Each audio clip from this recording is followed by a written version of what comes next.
ہر اونٹ آتا تھا، نیچے بیٹھ جاتا تھا اور بیٹھنے کے بعد سرکار دو عالم اپنے ہاتھ سے آج کہتے ہیں یہ اس لیے اس واقعے کا اس حدیث کا سنانا ہے کہ آج ہمارے اندر جو رواج پڑ گیا ہے نا کہ مولوی صاحب آئے گا تو وہ تکبیر پڑھے گا، مولوی صاحب آئے گا تو جانور ذبح کرے گا، تو 63 اونٹ ایک ہی وقت میں ذبح کیے اور ذبح کرنے کے بعد مولا علی شیر خدا فرماتے ہیں کہ سرکار نے اوپر کھڑے ہو کر ان کو غربا میں تقسیم کروائے، غربا میں تقسیم کروائے۔ اور مولا علی شیر خدا فرماتے ہیں کہ حضور نے مدینہ شریف میں 10 سال قربانی کے جانور ذبح کیے اور اپنی ہاتھ کے ساتھ اپنے جانور کو خود ذبح فرمایا کرتے اور فرمایا کرتے تھے۔ مولا علی شیر خدا نقل کرتے ہیں، آپ فرمانے حضور نے فرمایا کہ تمہاری قربانی کا جانور تم خود ذبح کیا کرو، فرمایا جب تمہارے منہ سے اللہ کا نام بسم اللہ نکلتا ہے اور تمہاری چھری تمہارے پسندیدہ جانور پر چلتی ہے تو اللہ فرشتوں سے کہتا ہے اے فرشتوں گواہ رہنا اس میرے بندے نے میری بارگاہ میں اپنی پسندیدہ چیز کو قربان کیا ہے، دن قیامت کے میں اس بندے کی فرمائش پر اس کو جنت میں بھیج دوں گا۔ جب یہ کہا نا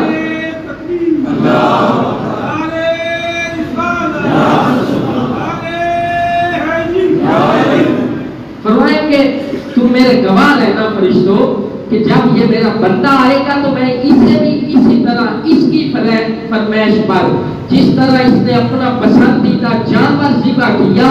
فرمایا کہ میں اسی طرح اس کو اس کی فرمائش کے مطابق جنت میں مقام عطا کرواؤں گا۔ اب دوسری حدیث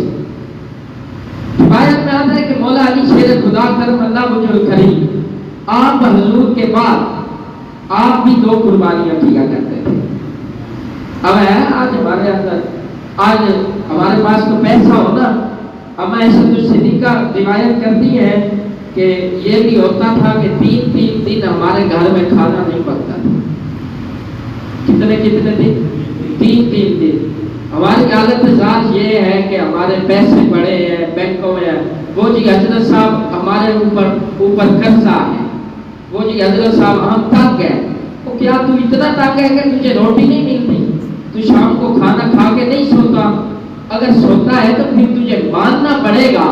کہ تو اگر وہ رب تجھے 3 وقت کا کھانا عطا کر رہا ہے تو یہ سوچ کہ اس کی کتنی عطا ہے تیرے اوپر، وہ کتنا مہربان ہے تیرے اوپر۔ فرمایا کہ مولا علی شیر خدا کرم اللہ وجہ کرے آپ سرکار کے بعد 2 قربانیاں کیا کرتے تھے۔ آپ کی بارگاہ میں کسی نے عرض کی کہ یا امیر المومنین یہ کیا وجہ ہے کہ آپ 2 قربانیاں کرتے ہیں، ایک کیا کریں؟ تو مولا علی شیر خدا کرم اللہ وجہ کرے آپ فرمانے لگے کہ میرے قریب آقا نے بھی 2 قربانیاں کی ہیں، ہر سال 2 قربانیاں کی ہیں، اور میں یہ کہنا چاہتا ہوں جب تک مجھ علی کے جسم میں جان ہے دم میں دم ہے، فرمایا علی ہر سال 2 قربانیاں کرتا رہے۔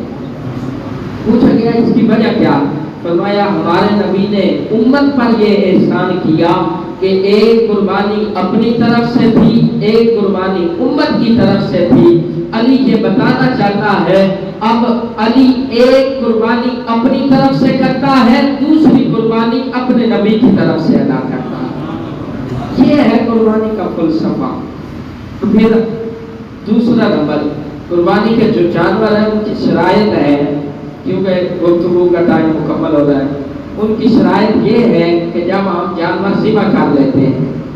یہ قربانی کے جانور کو عام روٹین میں کوئی زیورات پہنا دیے جاتے ہیں، پاؤں میں بھی پہنا دیے جاتے ہیں، گلے میں گانی وغیرہ رسی سنگلی ہم کو فرمائشی طور پر پہنا تو دیتے ہیں، مگر ہم نے اس چیز کا شریعت سے نہیں پوچھا۔ حضور کی